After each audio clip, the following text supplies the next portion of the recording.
Malakul maut wasmuhu Israil wa ma'nahu Abdullah. Israil dan artinya adalah hamba Allah. Kapa taqaddam fil Baqarah. Wa tasarrufuhu kulluhu bi amrillah ta'ala wa bi khalqihi wa ikhtira'ihi.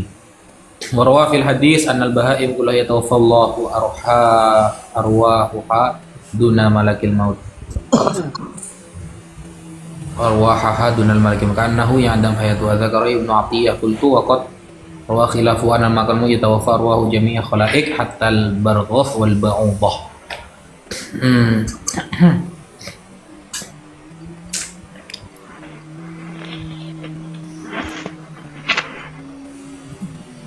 Oke. Ya, itulah sementara. Mas S. Ancep ada yang mau sampaikan? S. Ancep.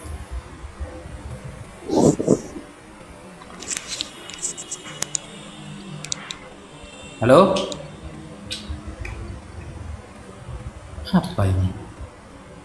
Gak jelas dia.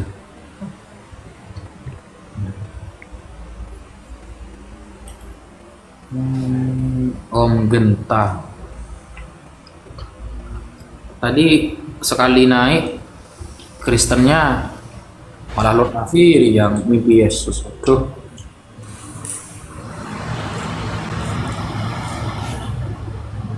Om Genta, ada yang menyampaikan Om?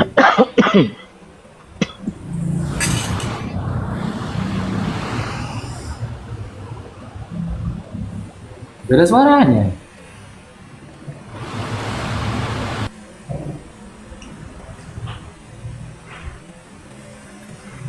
Kenapa Ustadz?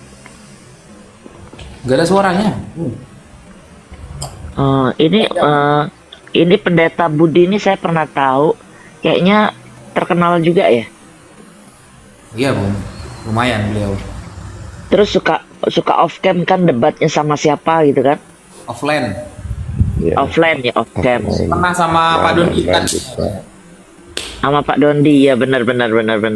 Ayo bikin lagi offline sama Ustadz Wafi. Ayo. Bang Budi. Sama Suma juga pernah di TikTok. Oh, di TikTok kan. Ayo. Saya pulang deh dari Amerika kalau kalian berdua debat. Oh, tinggal di Amerika. Saya di LA ini pendeta. Saya kalau debat sama Pak Budi Asali gak semangat. Beliau gak nyerang soalnya. Oh, jangan dong. Terlalu Harus cari lawan lagi. Lewat satu arah lah. Saya cuma menggunakan Alkitab, saya tidak menguasai Islamologi kok. ya Oke. terlalu sopan beliau, gak enak saya malah. Kalau nggak salah saya pernah lihat debatnya sama siapa almarhum Moko Ginta. Moko Ginta. Iya kan? Tuh kan saya ngikutin itu dari dulu.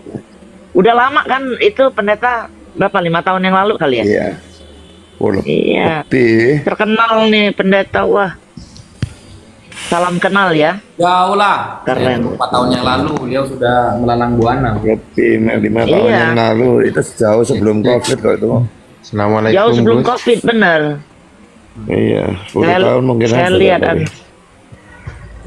Wah, tapi memang sopan nih pendeta. Nggak pernah marah-marah, ngomongnya halus. Makanya bukan debat namanya, Bun. Iya, itu dia. Podcast namanya itu kalau sama Pak Budi Asadi. Nah, saya cuma jawab pertanyaan lah, kalau diserang saya jawab. Cek, Gus. Gitu. Assalamualaikum warahmatullahi wabarakatuh. Waalaikumsalam. Ada yang Loh, menyampaikan? kita ini bukannya Oten kemarin. Izin bertanya, Gus. Mungkin di sini juga ada Pak Pendeta ya, Budi Asali. Perihal tujuan gereja memberikan roti kepada umat Islam itu apa? Mohon maaf, itu aja cuy. Gereja memberikan roti. Iya, ke warga sekitar yang notabene-nya itu Muslim. Loh, bukan itu. Jadi kita pun umat Islam ya gabung seperti juga. Jadi jangan ke sana. Pertanyaannya jangan ke sana. Kalau ke sana nanti nggak ilmiah. lebih ke anu aja, ke ajaran atau keilmuan. Nanti ditanya balik sama Pak Budi Asali di hari raya kurban kita juga bagi-bagi daging ke non muslim ya, repot juga nanti kan. Saya mau jawab apa nanti? Oh, itu aja Gus mungkin ya. Itu cuman kebingungan pribadi aja. Ya, Ya, Nggak terima tahu, kasih waktunya. tergantung gerejanya ya. Gerejanya apa tujuannya kan saya nggak tahu. Assalamualaikum warahmatullahi taala, Gus. Assalamualaikum warahmatullahi. Antum di mana Mas Dawan sekarang? Depok, Gus, Depok. Sama Habib. Enggak, sendiri di kos. Saya kira pulang ke Aceh jenengan.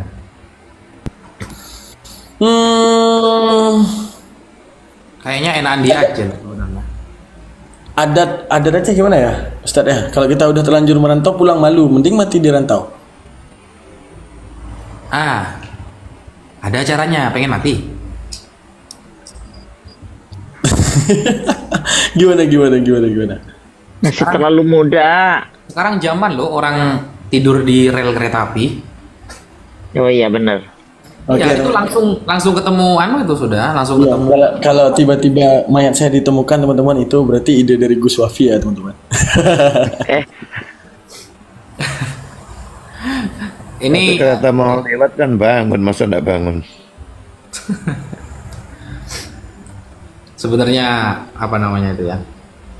Masih umur berapa sih Mas Daman sih? Gus Muda 9, masih Gus itu. 9. Udah 9 udah, kirain masih 20-an. Terus Ya. ada.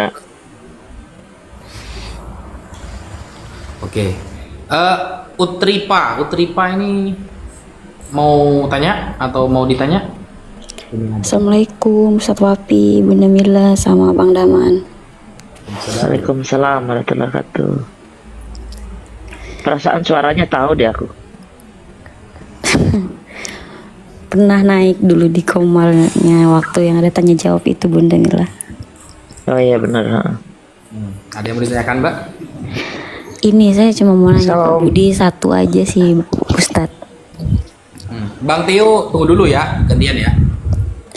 Kan kalau di Kristen itu firman itu adalah Allah.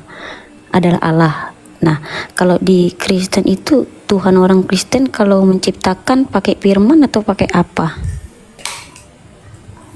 Itu pertanyaan ke Pak Budi. Iya ke Pak Budi. Pakai apa kalau menciptakan itu? Pakai firman nggak gitu? Sedangkan Iya. kalau di Yohanes 1 ayat 1 kan firman adalah Allah gitu. Kalau saya menafsirkan ayat itu berbeda ya dengan kebanyakan orang ya. Jadi bagi saya firman itu dalam 4 ayat ya. Yohanes 1 ayat 1, Yohanes 1 ayat 14, lalu 1 Yohanes 1 ayat 1 dan Wahyu 19 ayat 13. Itu merupakan gelar yang menunjuk pada Yesus. Ditulis dengan F huruf besar. Dan itu bukan kata-kata Allah kalau menurut saya. Kalau kata-kata Allah ya F dengan huruf kecil gitu. Dan ada bahkan penafsir yang tidak mau menerjemahkan jadi pakai bahasa Yunani logos itu.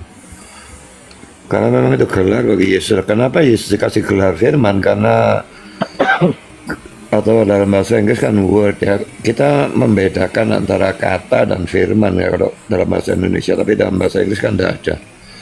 Dalam bahasa Inggris pakai word.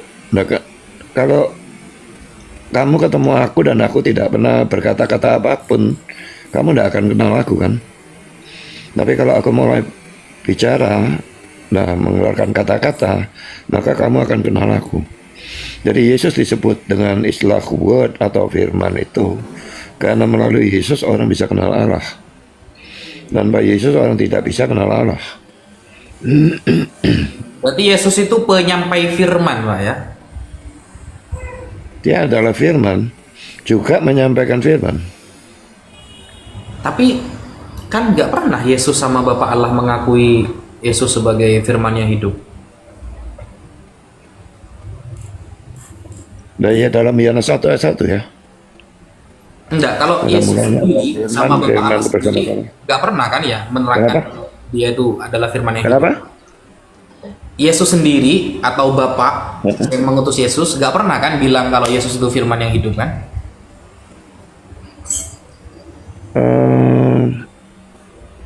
Setahu saya enggak ya.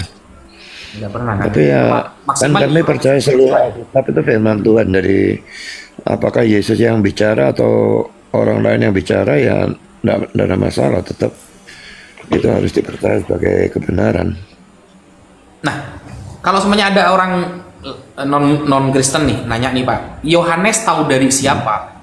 Kalau pada mulanya adalah firman bersama Allah, kan sampai sedetail itu kan Yohanes tahu kan? Dan Ya, itu kan dia hanya tercatat jadi di muridnya Yohanes. Yesus. Dia jadi muridnya Yesus 3,5 tahun kan. Dan ya, banyak pelajaran dari Yesus ya tentu saja dia tahu. Ada nggak data bahwa Yesus pernah ngajari seperti itu? Enggak semua enggak semua dituliskan dalam Alkitab kan. Nggak harus di Alkitab, Bahkan- di luar Alkitab lah. Ada nggak data bahwa Yesus pernah ngajari kepada Yohanes pada dia mulanya firman bersama Allah sampai Kalau di luar Alkitab aku malah enggak tahu apa-apa. Soalnya Pak, yang saya penasaran itu yang nulis cuma Yohanes gitu loh, yang lebih tua dari Yohanes yang lebih pernah ketemu sama Yesus. Soalnya gini loh. Itu keempat Injil itu kan masing-masing punya tujuannya sendiri-sendiri ya. Makanya ada 4 Injil. Jadi kalau seperti misalnya rumah gitu ya. Kalau kita gambar cuma satu gambar, enggak mungkin dibangun rumahnya kan. Paling sedikit ada 3 gambar dari depan, dari atas, dari samping, baru rumah itu bisa dibangun. Nah, keempat Injil itu juga menyoroti secara berbeda-beda.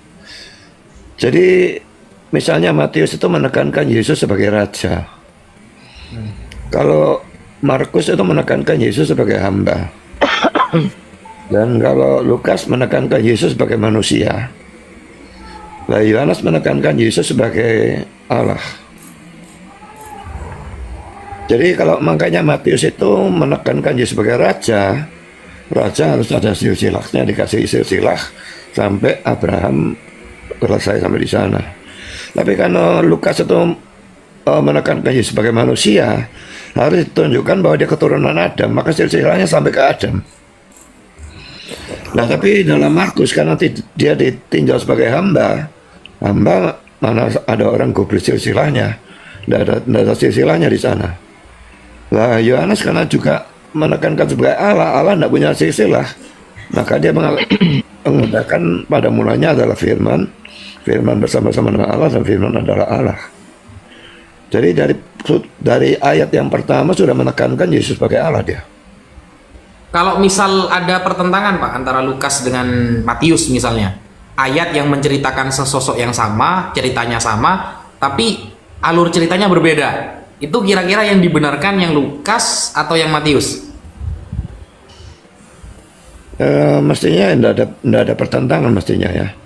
Sudut pandang berbeda atau timing yang berbeda itu bisa, tapi pertentangan tidak ada.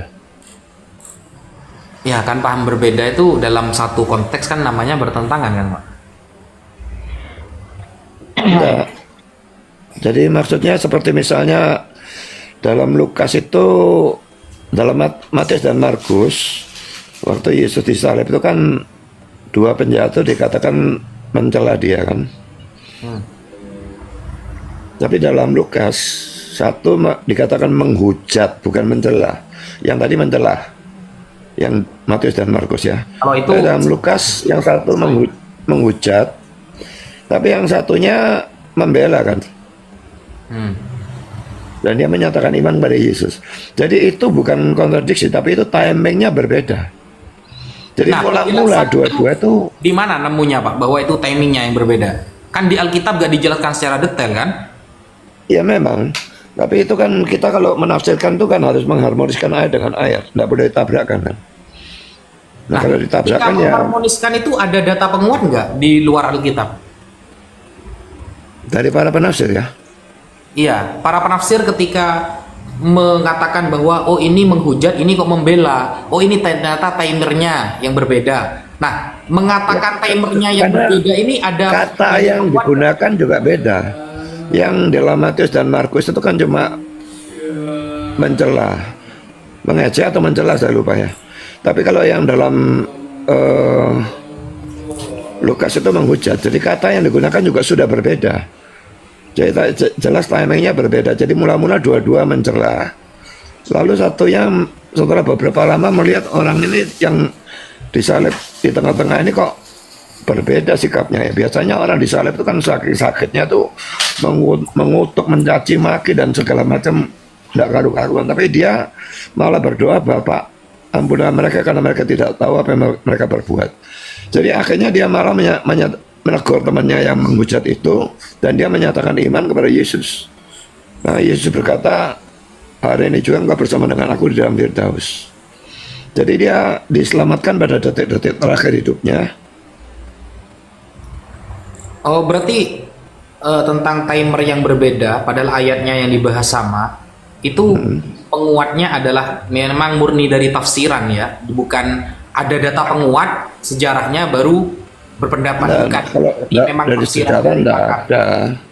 Saya kira dari sejarah enggak ada. Enggak tahu kalau saya enggak mempelajari tafsiran bapak-bapak gereja ya. Kalau tapi pokoknya memang dari buku tafsiran memang.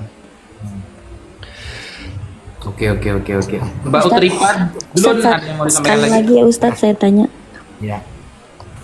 Ini Pak Budi, kalau menurut Pak Budi Alkitab itu 100% firman Tuhan atau ada campuran dari perkataan manusia yang bukan rasul gitu ya? Soalnya kan ada banyak yang kayak kata-kata kayak kira-kira umur segini, kira-kira jam segini kayak gitu loh. Iya, kata kira-kira itu enggak ada masalah sebetulnya. Kenapa kalau firman Tuhan itu enggak boleh mengatakan kira-kira?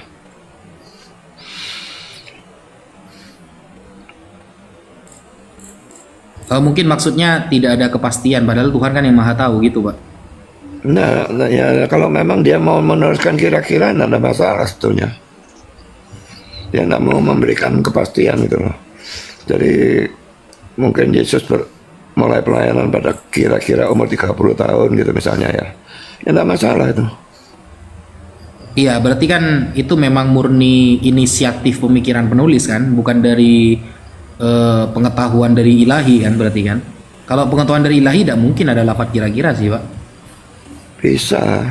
Tetap kalau Allahnya enggak mau memberikan kepastian umurnya ya ditulis kira-kira enggak ada masalah. Misalnya juga yang Yesus memberi makan 5.000 orang tuh. Itu kan cuma kira-kira 5.000-an. Masa bisa dipastikan berapa? Enggak ada yang hitung kan. Iya kan? Dan itu kan cuma 5.000 itu cuma laki-lakinya saja, perempuan dan anak enggak dihitung kan. Iya, seharusnya kan kalau pengetahuannya ilahi dari Tuhan, kepastian seperti itu. Tuhannya pasti tahu, tapi dia tidak mau menyebutkan. Iya, berarti kan ketika ditulis itu bukan pemberitahuan dari Tuhan, memang inisiatif dari pemikirannya kan? Loh, semua itu dari pemikiran manusia, jadi tidak semua Alkitab, tidak seluruh Alkitab itu wahyu dari Tuhan ya. Tapi seluruh Alkitab ditulis dengan ilham dari Tuhan. Jadi ilham itu lebih penting daripada wahyu. Wahyu itu hanya digunakan kalau orang itu tidak mungkin mendapatkan pengetahuan itu selain melalui pemberian wahyu. Jadi kalau misalnya Lukas itu dia menyelidiki kan, itu dia tidak dapat wahyu itu. Nah, Musa misalnya pada waktu di padang gurun itu, dia akan mengalami sendiri peristiwanya, dia tulis, dia tidak butuh wahyu, tidak dikasih wahyu itu. Tapi kalau dia menulis kitab Kejadian misalnya, Kejadian pasal 1, loh, dia tahu dari mana hari pertama, hari kedua, hari ketiga Tuhan menciptakan apa. Nah, itu pasti harus wahyu. Oke. Nah, tapi yang penting, lebih penting dari wahyu itu ada ilhamnya. Semua penulis diilhami oleh Tuhan, diilhami dalam arti mereka dipimpin Roh Kudus, sehingga tulisannya itu tidak bisa salah. Membedakan ini inisiatif murni dari kemanusiaan penulis atau ini dapat dari ilham, cara membedakannya gimana tuh, Pak? Tidak selalu bisa dibedakan ya. Nggak bisa dibedakan berarti ya? Ya, tidak selalu bisa. Ya karena kan setahu saya kalau manusia dengan segala kekurangannya ya pastilah ada istilah kira-kira, insya Allah, mungkin, itu kan sifat manusiawi lah gitu. Tapi kalau itu adalah merupakan ilham, seharusnya ada kan ilham itu mengatakan ya kira-kira tulislah segini kan. Ya dia diilhami untuk menuliskan seperti itu. Memang dari ilhamnya memang disuruh nulis kira-kira begitu. Iya. Oke. Siap. Oke, Mbak Putri, ada lagi? Udah Ustadz, makasih. Nanti dilanjut sama Ustadz. Makasih ya Ustadz. Bunda Mila. Assalamualaikum warahmatullahi wabarakatuh. Waalaikumsalam warahmatullahi. Mas Theo, ada yang mau sampaikan Mas Theo? Shalom, halo. Mas Daman, dilayani dulu ya. Saya ke kamar mandi. Siap. Nah, gimana Mas Tio? Dia mau tanyakan atau mau disampaikan gimana? Ini aku mau nanya nih. Kan saya biasa kan di sekolah sering nih diledekin sama orang-orang Islam kan. Katanya gini, kau udah sunat belum? Tanya. Begitu kan. Kau kalau nggak sunat katanya kau tuh nggak sehat, katanya gitu. Kau tuh nggak ikutin ajaran nabimu, katanya gitu kan. Terus aku juga mikir gini, emangnya orang Islam diajarin sunat ya? Diajarin. Suratnya mana? Jadi orang Islam ini mengikuti ajaran para rasul. Dan rasul terakhir juga mengikuti bukannya gini. ajaran rasul yang sebelumnya. Bukannya Artinya gini. Segala sesuatu yang udah pernah dipatenkan ajarannya, kadang tidak perlu lagi disebutkan di dalam Al-Qur'an. Sama seperti Bukannya gini. apanya? Al-Quran menjelaskan segala sesuatu ya. Ya, tapi kan bukan berarti menuliskan segala sesuatu. Kan di Emangnya dalam kalau mekanisme masalah akal kita sunat sendiri itu, gini. apakah termasuk bukan dahli agama ya? Gini Bang. Saat kita melihat lampu merah di jalanan tanpa dituliskan kita harus berhenti, kita bisa paham kan? Terus kenapa orang Islam itu nggak punya kitab Injil? Apanya nggak punya kitab Injil? Siapa bilang orang Islam nggak punya kitab Injil? Karena kalau mereka ditanya kamu punya kitab Injil, katanya kitab Injil udah nggak ada. Siapa bilang kitab Injilnya nggak ada? Katanya kitab Injil palsu. Bukannya orang Islam Hanya menjabarkan bahwa Injil yang pernah dipegang itu telah diubah-ubah isi di dalamnya. Artinya, arti diubah-ubah itu sekarang gini Bang, ketika hidung abang diubah menjadi mancung, yang aslinya itu ada di kuping apa ada di bahu Bang kira-kira? Terus gini, doktrin yang tertanam dari anak-anak yang sekolahan saya. Kan terus gitu yang tadi aja belum keluar masuk kepada yang lain, apalagi itu? Enggak, aku dengar pernyataan abang masih kurang sinkron ya dengan apa yang aku tanyakan ya. Yang aku dengar dari doktrin yang anak-anak Siapa bilang Islam itu sekolahnya- doktrin? Islam itu akal. Selamat malam. Islam itu di luar yang dinamakan doktrin. Doktrin itu boleh hanya ganti yang berpaham subjektif. boleh ganti Tidak yang bisa ngomong. berpaham objektif. Sekarang Katanya gini, Injil sudah diubah. yang saya dengar dari teman-teman saya yang Injil yang tidak diubah itu Muslim, mana? mereka Ya udah seperti tadi saya bilang. Lu apa namanya itu hidung seseorang diubah jadi mancung. Yang aslinya di mana? Iya, Injil yang tidak diubah itu mana? Tunjukin. Paham nggak perbandingan saya yang saya bilang? Ketika Mualaf hidung saya seseorang sekarang diubah kalau jadi ada mancung, Injil, yang aslinya di mana? Hah? menurut Sampai menurut tunggu agama ayat Islam kan Injil Allah tak ada. Paham nggak? menurut Islam kan Injil Jangan kan dusta kamu kayak bukan Allah. Kristen. Moderator ya, rupanya ya. Oke, bye. Halo. Dah. Jadi Bang, yang diartikan dengan kata-kata diubah, arti diubah ini bukan menggantikan dengan yang lain Bang, paham nggak maksudnya? Bentar. Saya mau nanya nih. Apakah Kebanyakan menurut- nanya, dari tadi kamu paham nggak apa yang dijelasin? Apakah menurut agama Islam Injil itu palsu yang dipakai oleh orang Kristen sekarang? Enggak, tapi Islam hanya menjabarkan Injil itu telah dicampuri. Terus kenapa orang-orang Islam nggak punya Injil di rumahnya? Ya elah, udah dibilang dicampuri. Hidung kamu diubah jadi mancung, aslinya yang mana? Kan itu juga. Kan nggak ada yang namanya. Apakah ada tertulis dalam Al-Quran Allah pernah berfirman Katanya kitab yang telah diturunkan itu tidak pernah diubah. Itu adalah wahyu Ya Allah udah Dan semuanya itu bilang yang kebenaran. pertama adatnya sama. Sedangkan- Allah tidak sedangkan akan kitab udah lu ngomong Injil, dah sampai lusa ngomong udah kalau udah bilang ya. Kan kitab Injil dan kitab Zabur adalah turunan dari Allah, betul tidak? Apakah kitab Injil dan Zabur turunan dari Allah? Itu sudah terjawab dari Al-Quran bahwa kitab Injil dan kitab Zabur adalah turunan dari Allah. Lalu kenapa orang Islam bilang Injil palsu? Apakah Islam bilang Allah memberitakan kabar palsu? Kan tidak. Sedangkan Allah sendiri bilang Injil, kitab-kitab yang diturunkan oleh Allah itu adalah kebenaran.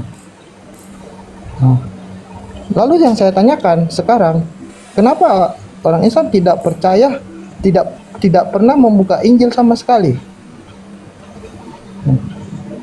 Mereka berdalih kalau misalnya Injil itu udah palsu, sedangkan itu wahyu dari Tuhan.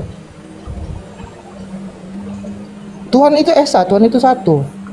Walaupun kita terbagi jadi tiga, Yahudi, Islam, dan Kristen, kan gitu. Monggo bang.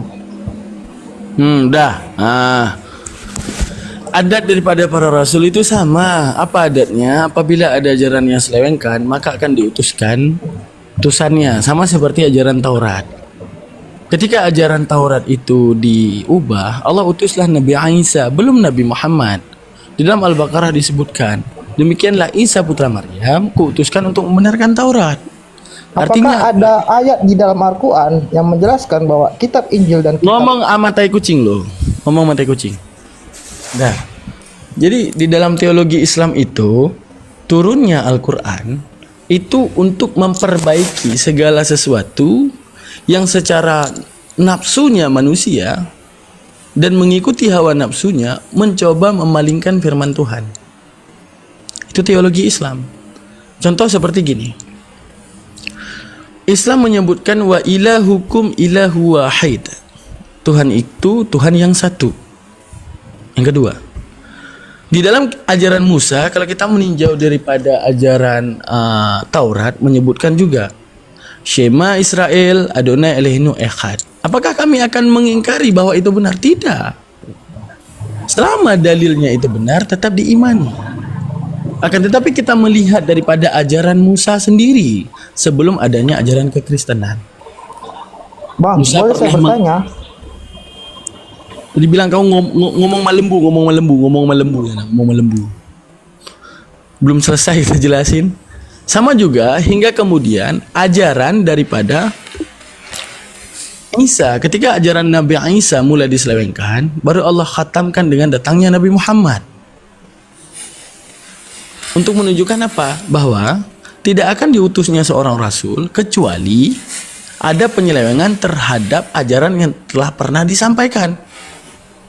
Nah, sekarang kita melihat daripada Musa kan pernah berfirman dan mengatakan dikatakan nabi-nabi itu harus dihukum mati karena apa? Dia memurtadkanmu daripada ajarannya.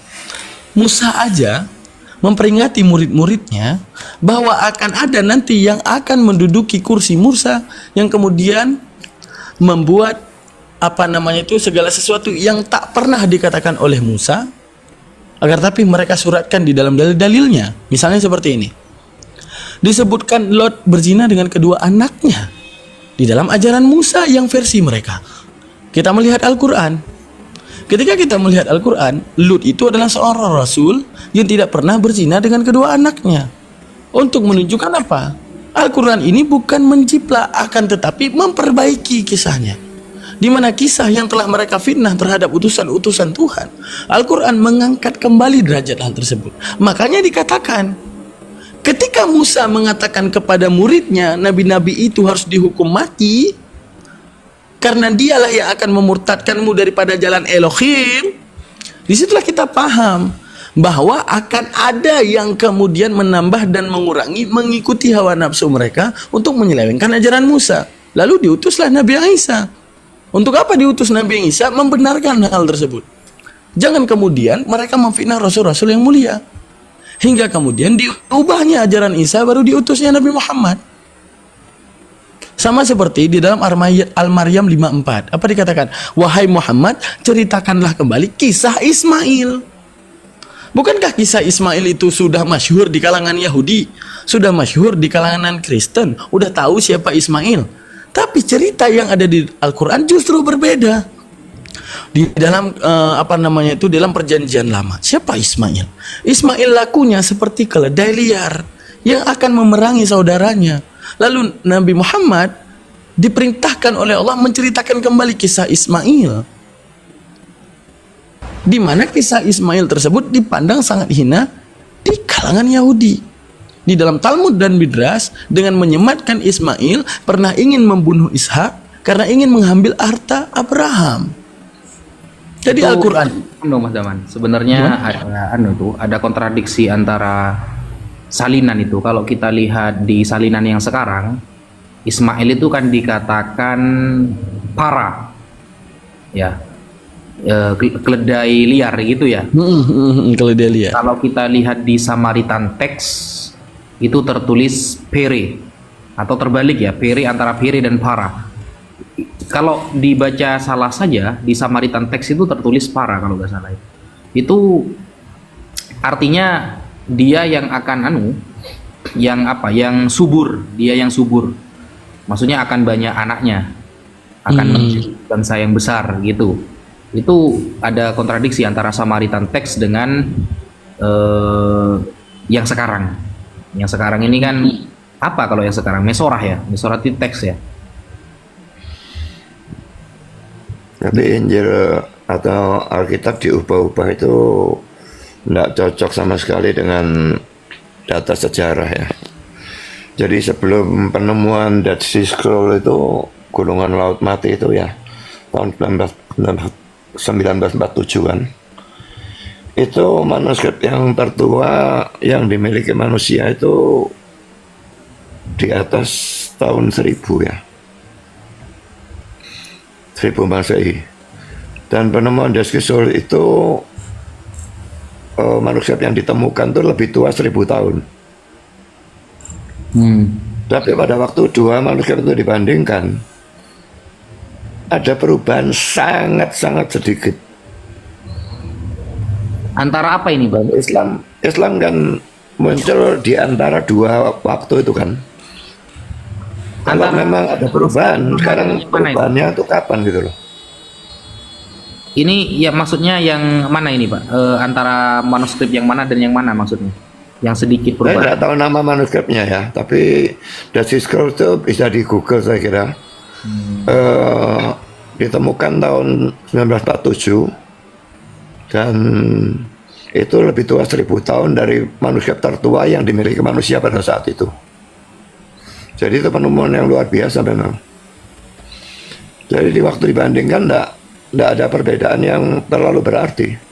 Sangat sedikit, memang ada perbedaan tapi sangat sedikit.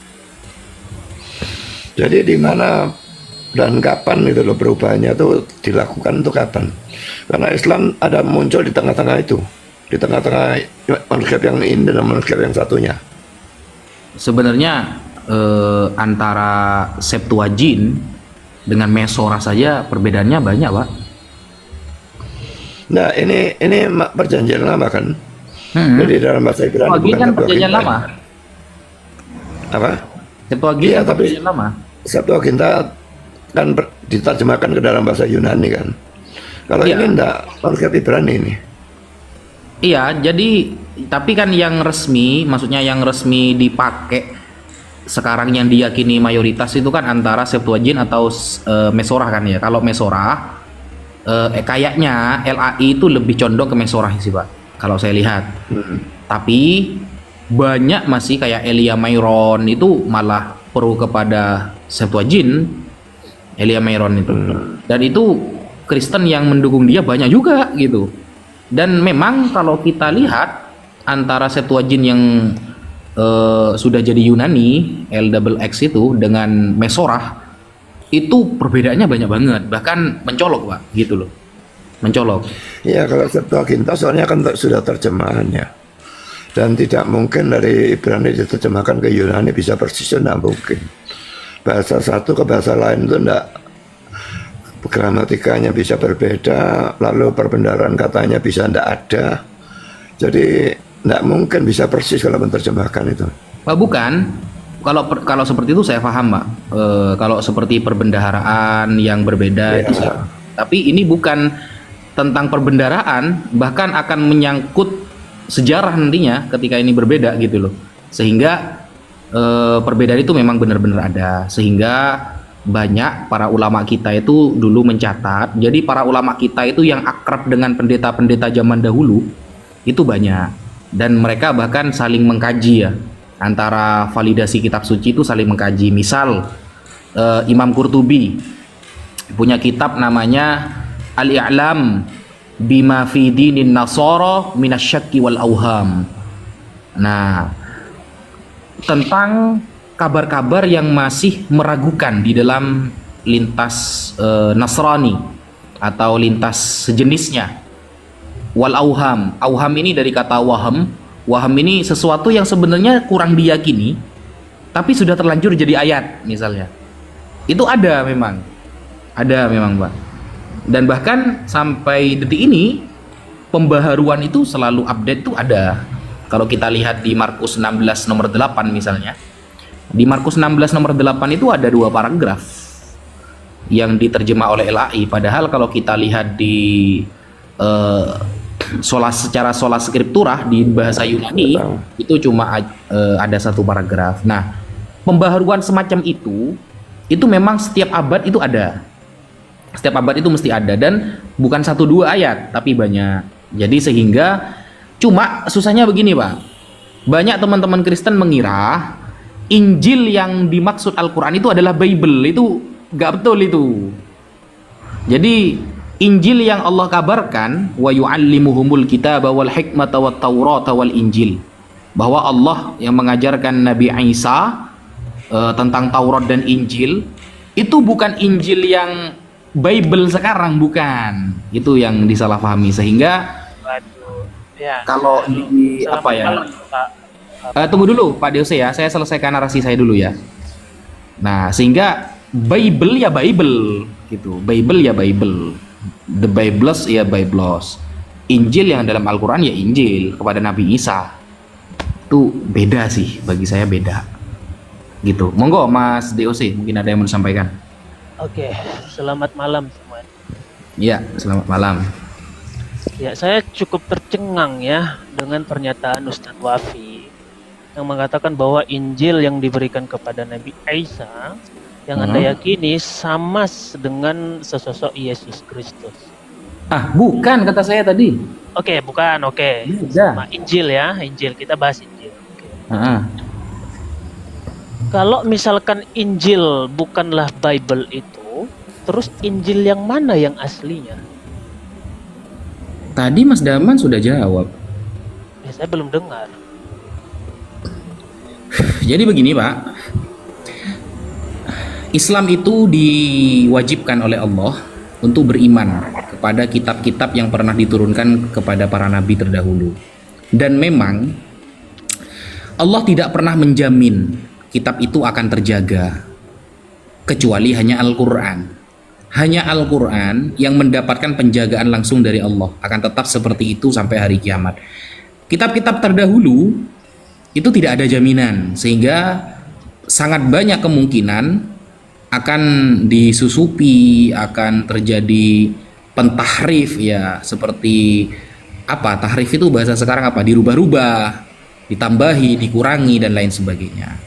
Sehingga kitab Injil yang Allah maksudkan kepada Nabi Isa itu memang sudah ada.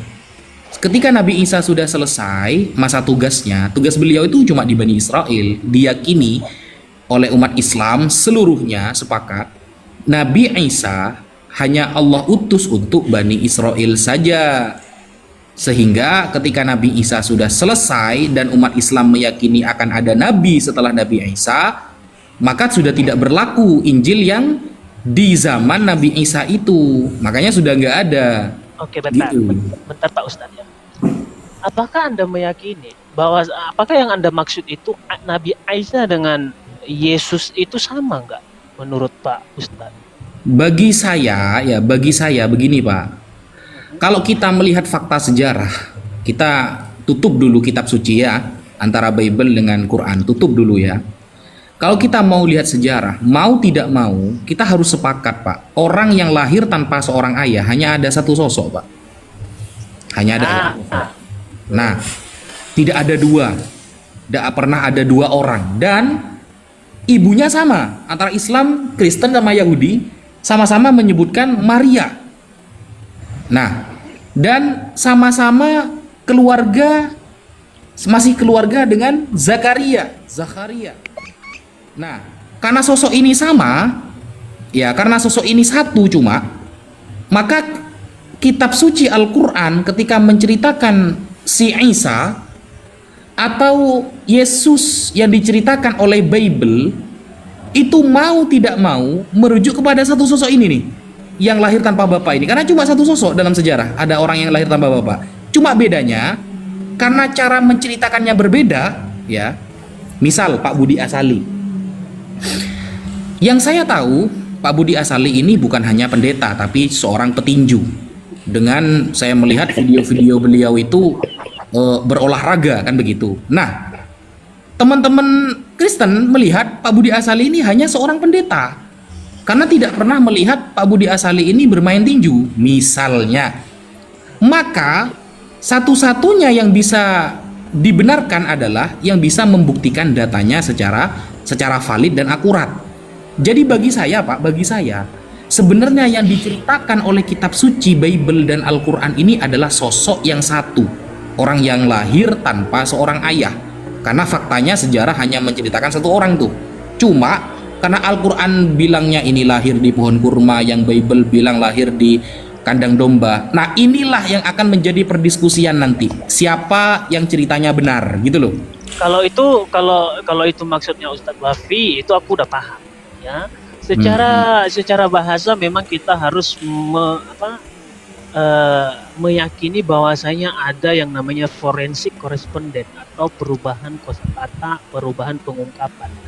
Kalau di Arab memang di dalam bahasa Arab dia dikenal sebagai Aisyah ya. Kalau di dalam bahasa Yunani dia dikenal sebagai Lesius. Dalam bahasa Ibrani dia dikenal sebagai Yeshua.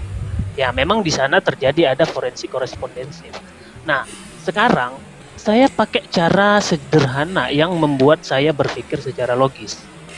Gini, jika kita membandingkan antara duit asli dengan duit palsu, itu harusnya ada sebuah perbandingan. Betulkah? Oke. Bagaimana cara kita memberikan sebuah standar perbandingan antara dua objek ini, ya, sehingga kita tahu bahwasanya ada sesuatu yang palsu dari yang asli. Coba standarnya Pak Ustadz itu bagaimana? Oke, jadi begini. Misalnya sampean memberikan saya contoh nih, duit asli dengan duit palsu. Maka bagaimana cara kita menvalidasi bahwa mana yang asli, mana yang palsu?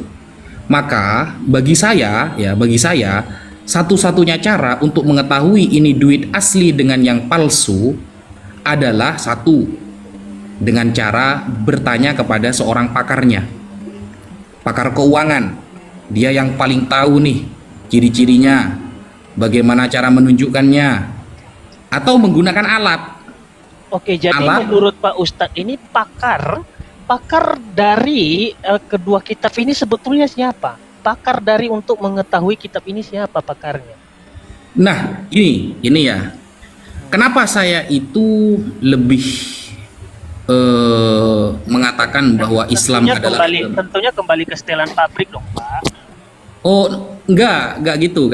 Kalau saya enggak gitu. Jadi kalau gini, kita Pak. Pakai standarnya seperti itu harus begitu, Pak. Jadi mau Itu nggak mau standar kita dari mana harus itu? kembali. Ya mau nggak mau kita harus kembali kepada si pembuat itu, si pelaku dari sejarah itu. Contohnya murid-murid Yesus, kalau di kami meyakini Injil itu adalah Yesus Kristus itu sendiri. Jadi Injil itu bagi kami bukan sebuah kitab, tetapi Injil itu adalah sebuah kabar gembira, kabar baik yang ditulis dalam bahasa Yunani, Evangelion. Itu adalah Injil bagi kami.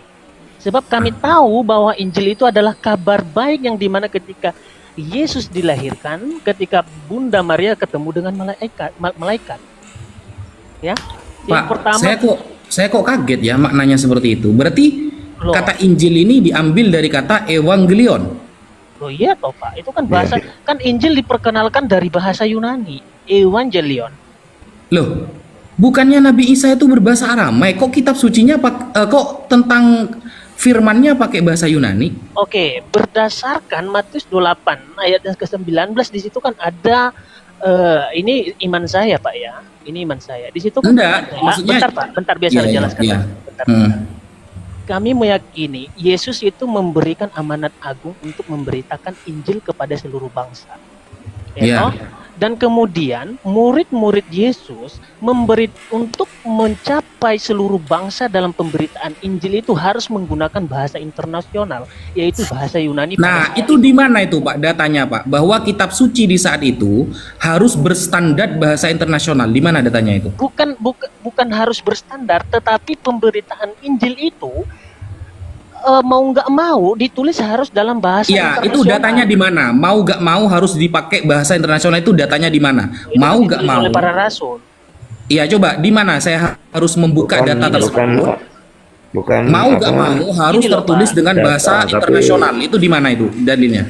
bukan data ya, tapi fakta gitu loh maksud saya. Iya, memang fakta. Nah, fakta itu harus ada datanya kan, Pak? Faktanya itu Contohnya begini loh, Pak. perjanjian Logikanya baru gini loh, itu Pak. dengan bahasa Yunani. Itu nggak logika sekali gini maksudnya Gini loh. kenapa saya mengingkari gini loh. Gini Pak Abdul. Ketika ketika seorang presiden memberikan otoritas kepada bawahannya untuk memberi kabar surat internasional, maka harus menggunakan bahasa apa, Pak Abdul?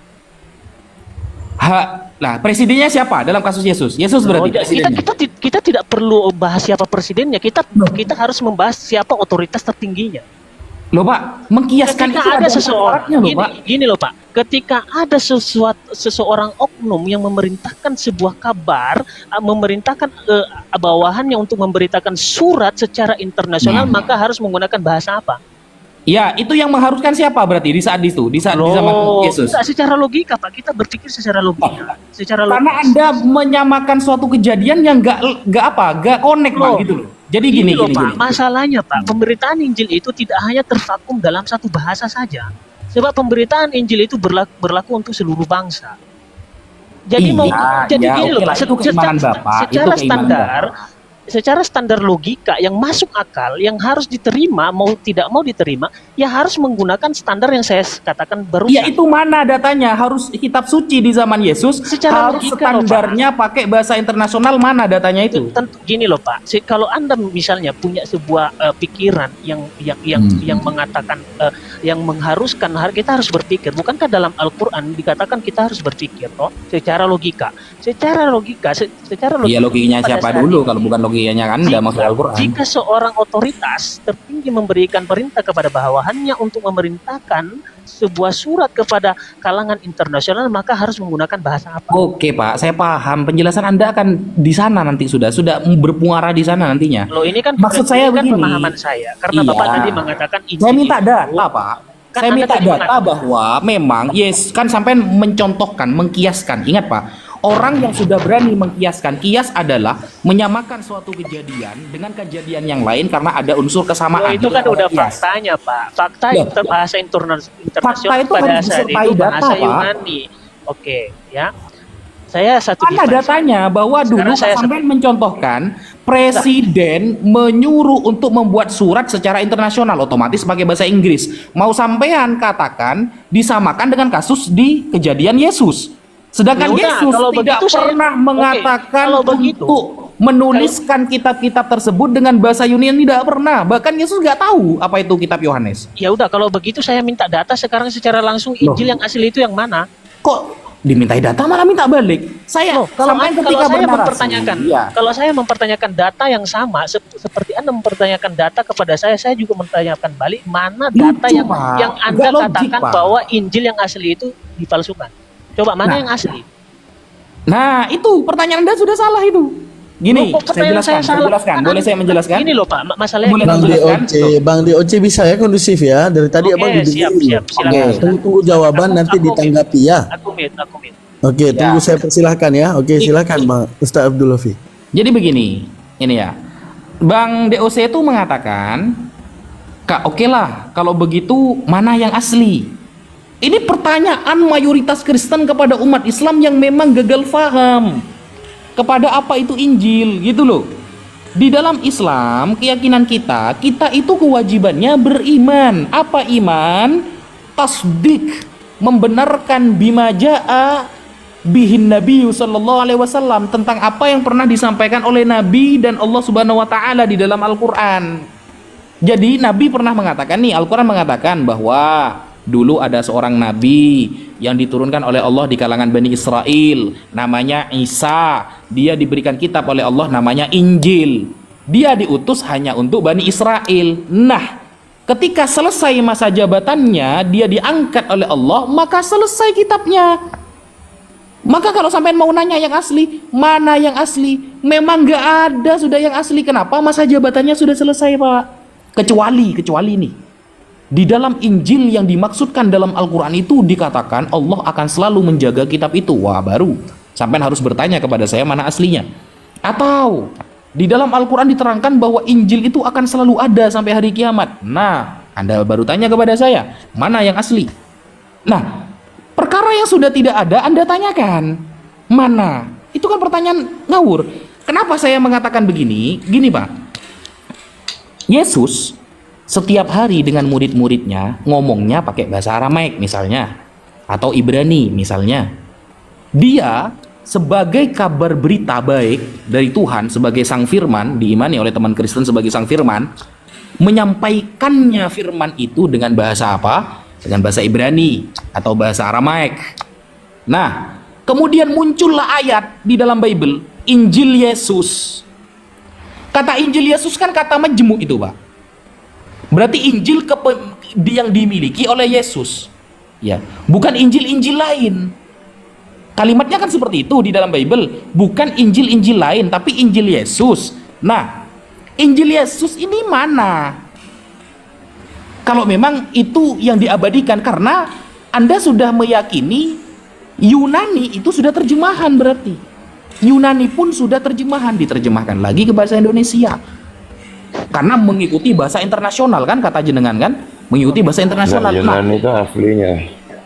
Gini loh Pak berarti Yesus dari dulu mengabarkannya pakai bahasa Yunani. Gini loh Pak Abdul, ya. Karena mereka di bawah penjajahan Romawi dan bahasa. Bentar Pak, untuk nanti saya persilahkan Bang DOC, nanti saya persilahkan ya, biar materinya bisa kita dapat ya. Oke, silakan Ustaz Ofi. Kalau udah dikabarin.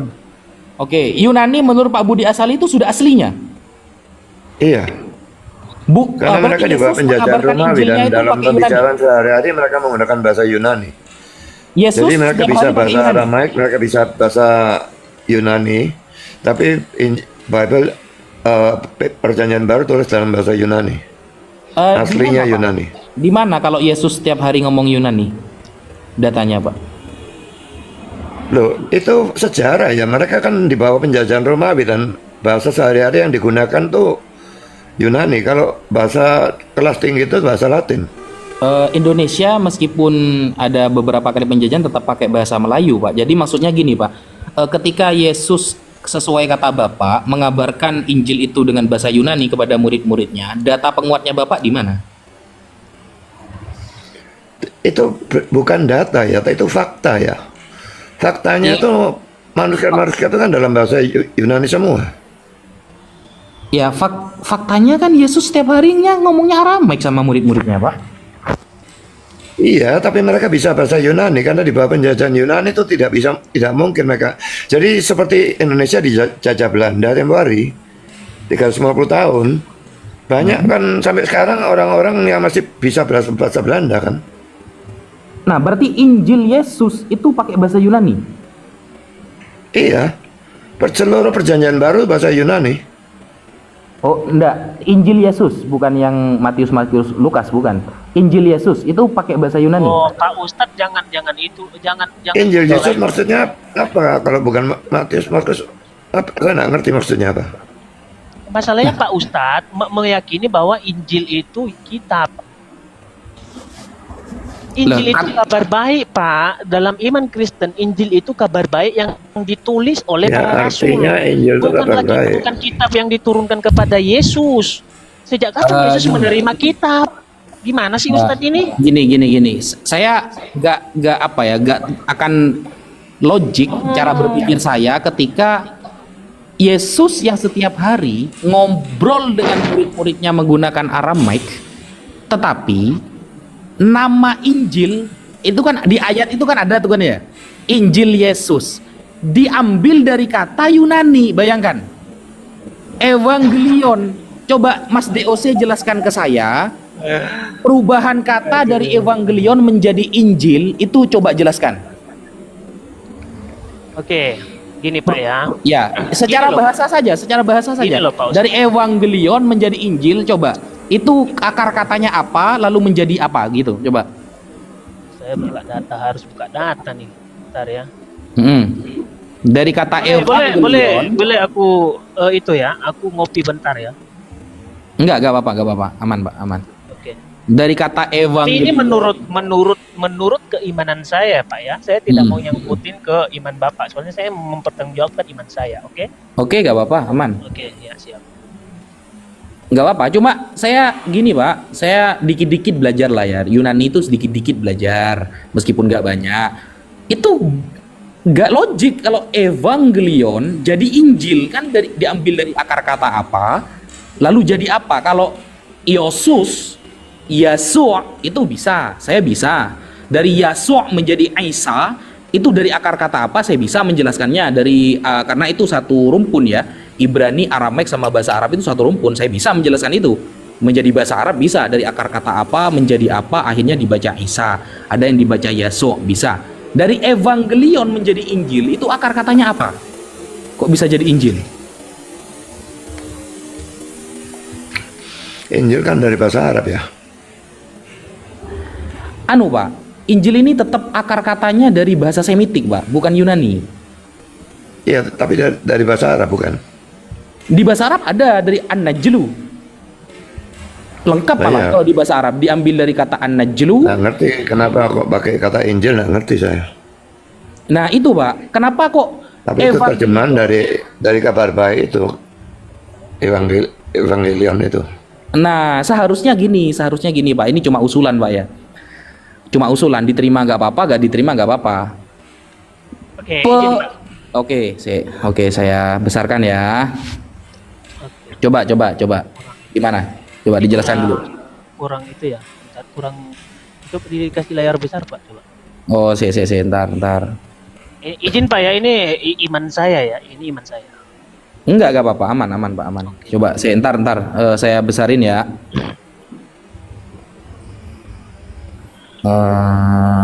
Gimana caranya ini, weh? Biar dia sendirian gitu loh.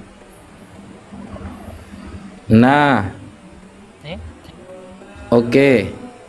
Ya, ini tercatat di Markus 16 ayat 15 sampai 18 ya. Ada juga di Matius 28 19 ya. Di sini kan perintah Yesus untuk memberitakan Injil kepada seluruh makhluk. Oke. Kalau kenapa saya bilang tadi dari akar kata evangelis, karena kalau diterjemahkan dalam bahasa Indonesia juga Injil gitu kan. Nah, di sini Evangelion ini diambil dari kata Euangelion atau Yoangelion yang artinya itu the good news atau kabar baik. Akar katanya itu Euangelion. Itu akar katanya. Kalau ini diterjemahkan ke dalam, kalau Yunaninya ini yang leksikalnya diterjemahkan ke dalam bahasa Indonesia, pasti terjemahannya Injil. Bukan gitu maksud saya, Pak.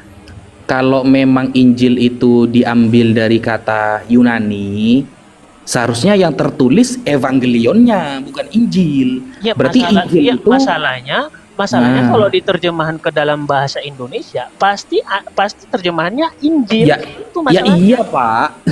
Kitab Nabi Isa pun kalau kita lihat di Google mau di KBBI apapun ya tetap tertulis Injil. Maksud saya gini loh Pak. Evangelion itu sudah Yunani. Jadi kalau kata dalam bahasa memang Yunani asli, Injil itu Evangelion itu memang dari Yunani asli. Injil itu bahasa apa? Injil itu bahasa apa? Kalau Injil itu ya Arab juga bisa. Arab juga bahasa Injil itu memang aslinya dari bahasa Arab ya. Injil. Nah, Serapan dari bahasa Arab. Serapan dari bahasa Arab. Nah, tapi kenapa LAI menggunakan Injil ya karena terjemahan dalam bahasa Indonesia ya Injil, Evangelion itu Injil. Karena Gini kan kita ya. pakainya standar bahasa Indonesia. Iya, paham. Saya sebenarnya itu keimanan Nah, Bapak. tapi kalau Ini itu pengertian dari Injil, kalau pengertian dari Evangelion itu ya the good news atau kabar baik. benar. Kalau bahasa Arabnya al-bisyarah, al-busyra, kabar baik. Jadi gini, Pak, saya tidak menyangkal itu. Saya cuma menyangkal pemberian kalimat Injil dari akar kata Evangelion, seolah-olah bahasa Arab menyerap dari Yunani gitu loh. Itu tidak setuju. Kenapa gak setuju? Penyerapan setiap kalimat menjadi bahasa Arab, Pak, itu tidak akan beda jauh. Yang pertama. Yang kedua, ketemu akar-akarnya nanti. Misal Pak ya, Yasu' menjadi Isa. Yasu' menjadi Isa, itu ada apa namanya itu ya? Ada caranya, ada gramatikal Arabnya. Sehingga ain diganti di depan karena orang Arab berat melafatkan kasroh setelah dhammah, maka dibaca Isa, awalnya Aisu. Karena orang Arab berat merafatkan kasroh setelah dhammah, maka dibaca Isa dari kata Yasu. Bisa. Nah, kalau Evangelion Ya, harusnya ya memang ya saya setuju. Oke ya, itu mungkin karena Bapak komplain dengan bahasa Arabnya. Oke, mungkin juga dalam bahasa Indonesia bisa saja LAI mengganti menjadi evangelis, bisa saja. saya lebih setuju. Iya, saya lebih setuju, Pak. Kata Injil itu bukan mengambil dari Evangelion, karena Injil itu lebih dahulu bahasanya daripada kata Evangelion gitu loh. Ya, tapi ini kan saya menjelaskan menurut keimanan saya. Karena tadi saya hanya menjelaskan apa itu arti Evangelion. Ya, itu saya terima. Kalau dari Evangelion artinya kabar baik, Injil pun diartikan kabar baik, itu saya terima. Kedua-duanya sama maknanya. Di Yunani Evangelion, mungkin di Arab Injil. Tapi kalau dikatakan begini, Pak, Injil diambil dari akar kata Evangelion, saya nggak setuju. Gitu. Ya, itu bukan hak saya sih sebetulnya ya. Itu hak LHI atau hak penerjemah Alkitab. Enggak, seharusnya Bapak juga mendalami itu. Jadi banyak, Pak, ya Kristen masih mengatakan seperti itu loh, Pak. Kata Injil seolah-olah lebih baru daripada kata Evangelion. Padahal Injil ini dari bahasa Semitik, Pak. Semitik Ya, itu saya lebih paham. tua. Saya paham itu, Pak. Seharusnya Karena diterjemahkannya dalam bahasa Indonesia Injil ya mau nggak mau itu harus ditulis karena kita pakai standar KBBI. Nah, itu maksud saya, Pak. Jadi seharusnya yang muda menyerap yang tua. Lah, seolah-olah kata Injil ini lebih muda daripada kata Evangelion. Ini saya nggak terima. Itu yang pertama. Yang kedua, dikatakan akar kata. Berarti kalau akar kata, kalau Tapi sudah gini, menjadi bahasa ngomong-ngomong Arab, loh Pak Ustadz ya. Ngomong-ngomong Pak Ustadz ya. Kristen Arab pun menggunakan bahasa Injil.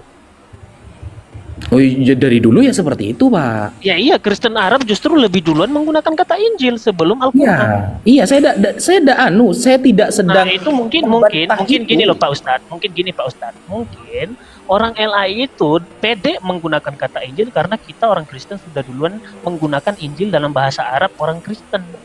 Ya, terserah. Itu urusan Ya. jenengan. Itu urusan Nah, jenengan. kalau masalah Bapak nggak terima dengan Injil yang diambil diserap dari bahasa Arab, ya itu urusan Bapak. Bukan urusan saya, maksudnya ayo kita belajar bersama bahwa Oh, oke, siap. iya, kita mengkaji bersama di sini. Ini gak ada Pak, gak ada istilah kebencian, gak ada. Ini saya benar-benar ingin mengkaji secara bahasa. Saya tidak setuju ketika teman-teman Kristen selalu mengatakan Injil diserap dari Evangelion. Itu jauh banget. Kenapa? Serap Bukan diserap, kalau itu terjemahan memang bukan serap.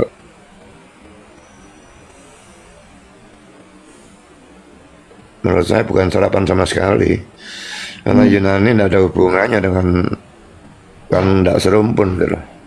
Iya gitu loh Pak. Jadi bahasa Semitik jauh lebih tua daripada bahasa Yunani. Jadi kayak Aramaik ya, Ibrani. Bahkan di dalam Islam pun nama malaikat kayak Jibril itu kan serapan dari bahasa Ibrani kan. Gabriel jadi Jibril, Abraham jadi di bahasa Arab jadi Ibrahim, Yishmail jadi Ismail Tapi kan. ngomong-ngomong Pak, Gitu kan?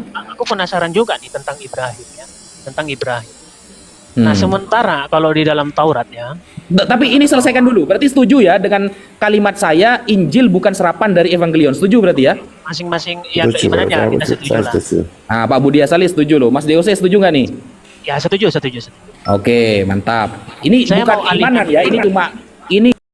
Assalamualaikum warahmatullahi wabarakatuh. Berikut tadi adalah diskusi lintas agama antara Gus Wafi dengan Pendeta Budi Asali. Sebetulnya Gus Wafi sendiri merasa sungkan kalau debat dengan pendeta tua yang sudah berumur dengan Budi Asali. Tapi ya bertukar pemikiran tentang Bible, keontentikan Bible itu benar apa enggak. Oke, terima kasih yang sudah menonton. Semoga video ini bermanfaat buat kita. Assalamualaikum warahmatullahi wabarakatuh.